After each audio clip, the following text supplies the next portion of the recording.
এয়া আমাৰ বাৰীত ফুলিছে চম্পা ফুল আৰু এয়া টাবত দেখিছেনে পনৌনোৱা শাক।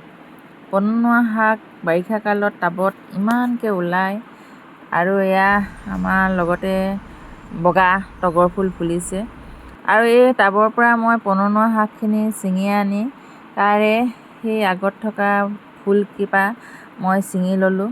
ছিঙি ভালকৈ ধুই ল'লোঁ, ধুই আনি পিনে সৰু সৰুকৈ এয়া ধুই আনি সৰু সৰুকৈ কাটি ল'লোঁ। কাটি লৈ লগতে এয়া কেৰাহী পাতি তাতে গৰম কেৰাহীত তেল অলপ দিলোঁ।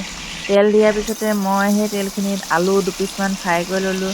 ফ্ৰাই কৰি তাতে মই উলিয়াই নল'লোঁ আৰু লগে লগে মই সেয়া পিঁয়াজ দি ল'লোঁ আৰু পিঁয়াজখিনি অলপ ৰঙচুৱা হোৱালৈকে ভজালৈকে তাতে মই তেজপাত, আদা ৰচুন বটা সকলোবোৰ দি অলপ দেৰি সিজিবৰ বাবে দিলোঁ আৰু সেইখিনি অলপ সিজাৰ পিছত তাতে মই পনৌনোৱা শাক কাটি লোৱা শাকখিনি দি দিলোঁ। শাকখিনি দিয়াৰ পিছত অলপ ঢাকন মাৰি লেৰেলিবৰ বাবে তেনেকৈও ৰাখিলোঁ আৰু ইয়াত ঢাকন দাঙি চোৱাত দেখিলে অলপ সিজিলে। সিজাৰ পিছত মই ছাইডতে মাছ ফ্ৰাই কৰি আছিলোঁ আৰু সেয়াত মই টেঙা জোল বনাম আৰু সেই জোলত মই মাছ নিদি মাছৰ মূৰ দুটা দি আৰু গৰম পানী দি তাক মই উতলিবৰ বাবে অলপ দেৰি ঢাকি ৰাখিলোঁ।